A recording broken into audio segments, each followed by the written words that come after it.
Let's stay with us and speak to Greg Nott, Director at Norton Rose, Fulbright, South Africa. Thank you so much for your time, Greg, this evening. The African, it's a pleasure. Thank you. The African leaders, their voices are growing louder and louder about accountability here. And, when it comes to issues of pledges and making good, and the countries that have been pledging, making good on their promises. But do you think it's likely to yield any results at all, given what we've seen in the past? Well, what is nice to see from your clipping that you've just shown now are the young voices that have come forward. The young voices have been heard. What we've got to see is a transition to a green economy, but that transition has got to be a just transition. And the word just means just as it is. In other words, we want to see justice as played out by everybody. We have emissions in Africa by 3.8%.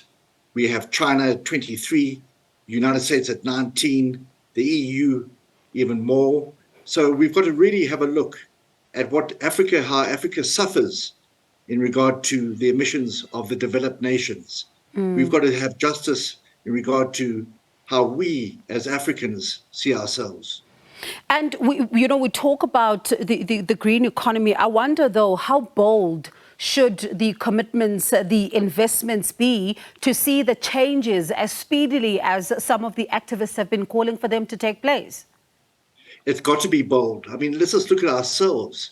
If we look at Durban in terms of the terrible floods we've had, where we've lost hundreds of people, thousands of homes, and so on. A very parochial example I've given you, just on our continent and just in one of our provinces, of the great devastation brought about by climate change and by emissions and so on. So we've really got to look at really what is happening to ourselves very close to home.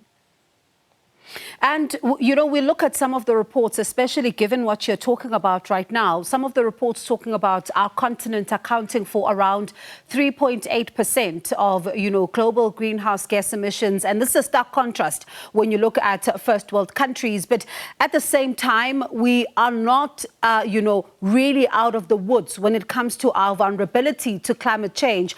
I wonder then, when you look at the talks that are taking place in Egypt versus what governments in the continent, for example, are putting in place, how important is it going to be for them to also really speedily put plans that are going to help also mitigate some of the impact that we've seen on the ground? You think of KZN floods, for example.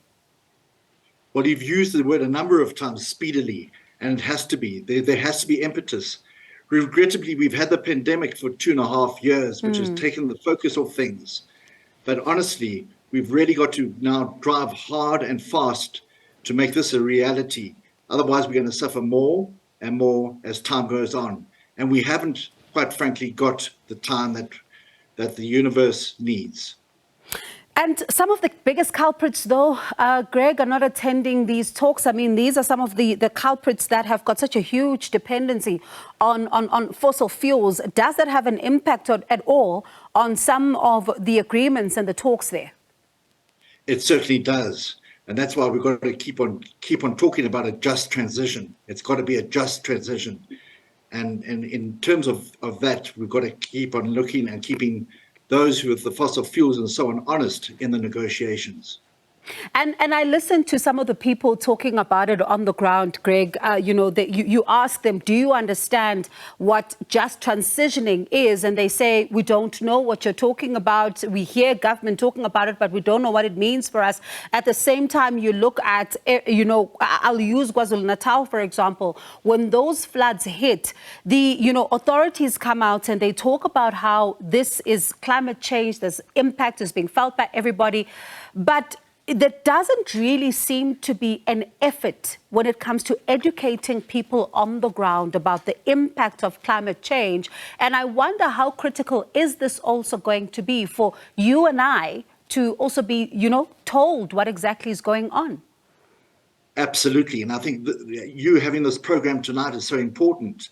Programs such as this, more and more education, driving home the reality of climate change, driving home what COP means, what does it mean for the individual in the street, What does it mean for the student? What does it mean for the young generation? These lessons have got to be turned over and over and over again. The story has got to be repeated, because after all, at the end of the day, we have one world, and this is ours, and we've got to be able to do justice to it by talking about the just transition, and not forgetting all the time that it's got to be a just transition.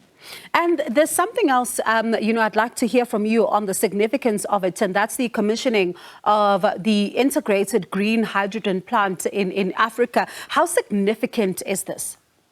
I think that's exciting. I think it's particularly exciting for South Africa with its abundance that we do have.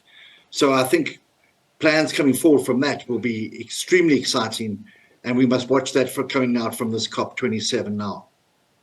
And also, as you talk about how exciting it is, I can't help but think about the issue of just transition and how it's actually divided some some of the unions saying that for them it's not time for the country, especially South Africa, to be rushing through this because it could cost some livelihoods and jobs. But others are saying that no, it's time to move because we may be able to find ourselves with creation of some jobs that could be looking into the future and not now. I wonder, where do you lean on that part of that argument? Well, we've got to have a green future. I think that is in itself something that is almost self-explanatory. And building that path to that green future for those jobs, the millions of jobs that a green future will bring us, must be once again something that you alluded to earlier. Educate people what a green future can bring. It can bring millions of jobs. Just as a fossil fuel and a society which relies upon fossil fuels can bring, so too can a green society. It can bring about millions and millions of jobs, and that too must be educated and be part of the education process. I suppose then that will also then speak to the issue of skills transfer, so that there is no panic, that those who may not know how to even do some of these jobs will be able to then be integrated in the economy. Exactly right. That's precisely right. All right. Thank you so much, Greg, for your time. I hope we speak again when the talks wrap up and see if indeed they did meet your expectations, and if some of the, the ambitions that will then be set out can indeed be met. Do appreciate your time this evening. That is Greg Nott, Director at Norton Rose Fulbright, South Africa.